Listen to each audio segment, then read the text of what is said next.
Well, today's deep dive is all about how people react to AI that tries to express emotions, especially with its voice. Oh, it's a fascinating area for sure. It really makes you think differently of how we approach AI. We often get so caught up in the logic, the processing power, all that. Right? But then this idea of understanding and responding to emotions, it adds a whole other layer. Absolutely. And we've got some really cool research from Virginia Tech to dig into today.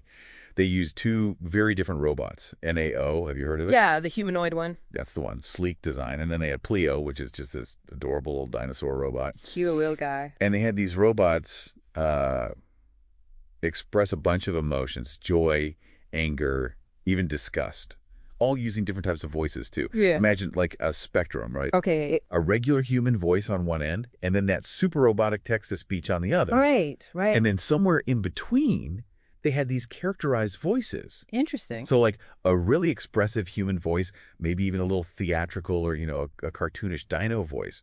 And what they found really challenges some of our assumptions about how we connect with AI emotionally. Oh, I bet. Like, get this, people were consistently better at recognizing emotions from Pleo, the dinosaur robot, Really? than from NAO, the more Oh. human-like one. Wow. You'd think it would be the opposite. I mean, we're hardwired to understand human faces and voices. Right, but- exactly. So why would a dino be more expressive? Right. That's the question, isn't it? The researchers think it might be because of our preconceived notions about dinosaurs. Okay. We think of them as big, scary, or maybe even goofy and lovable. So maybe those emotions just stand out more to us. It's like, how much do our own biases, what we already bring to the table, Right. how much of that colors how we see AI trying to express itself?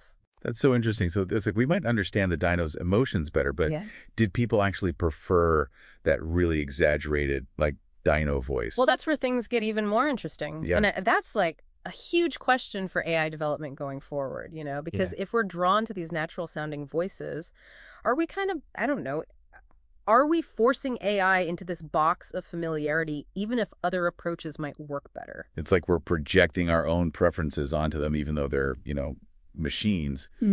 Which actually, that makes me wonder, did the researchers, like, always pair those different voices with the robots? Or did they ever have the voices stand on their own, without the visuals? That's actually exactly what they wanted to look at in their second study. They wanted to really isolate the impact of the voice itself, get rid of any visual cues. Oh, clever. Yeah, so they had people listen to the same 4 voice types: regular human, the characterized human-like and dino voices, and then the plain TTS.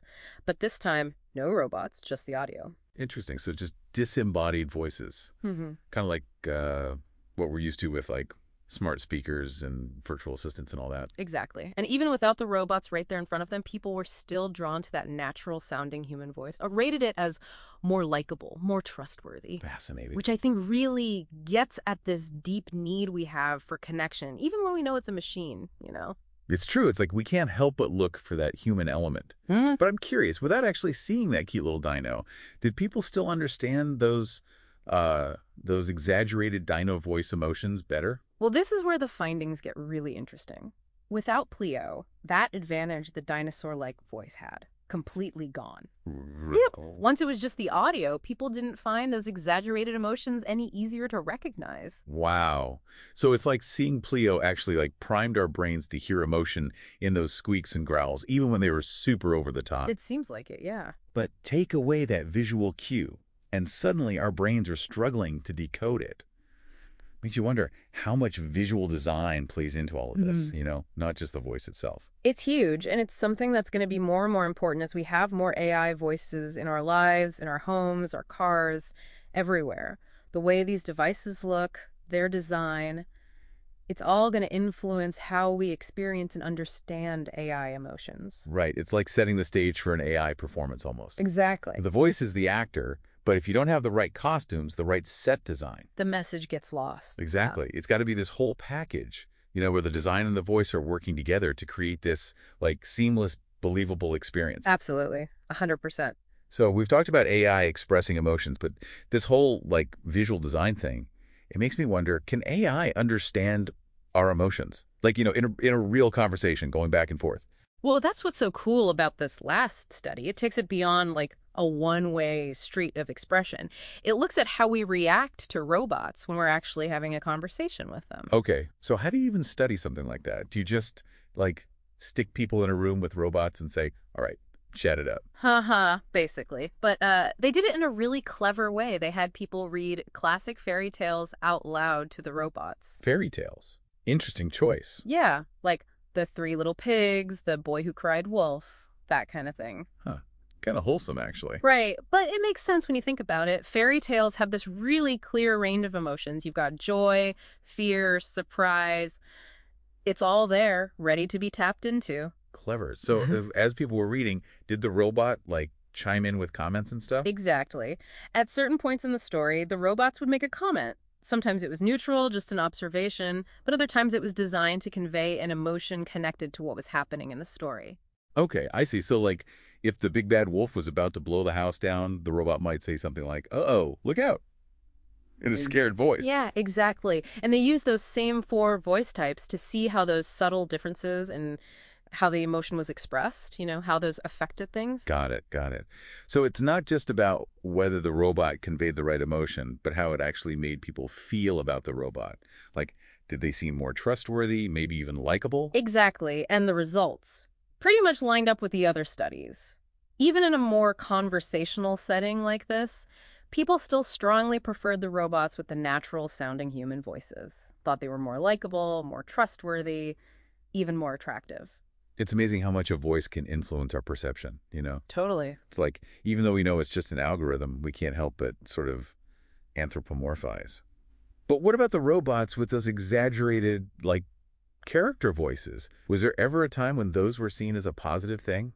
Yeah, actually, there was something interesting there. So yeah, overall, people preferred those natural voices, but there were times when people felt they understood the exaggerated voices better. Really? When the emotion was really strong, like urgent, Ah, so there is a time and a place for a little AI drama, Huh. especially if it needs to get our attention or, warn us about something. Exactly. It shows how important it is to really match how the AI is communicating to the situation, to the context. Like a calm, human-like voice, that might be perfect for a task where you just want to relax, but when you need your AI to like really break through, get you to act, Yeah. a more exaggerated voice might be the way to go. It's like we don't need our GPS freaking out when we miss a turn, but maybe we do need it to sound a little, I don't know, more assertive if we're about to, like, drive off the road. 100%.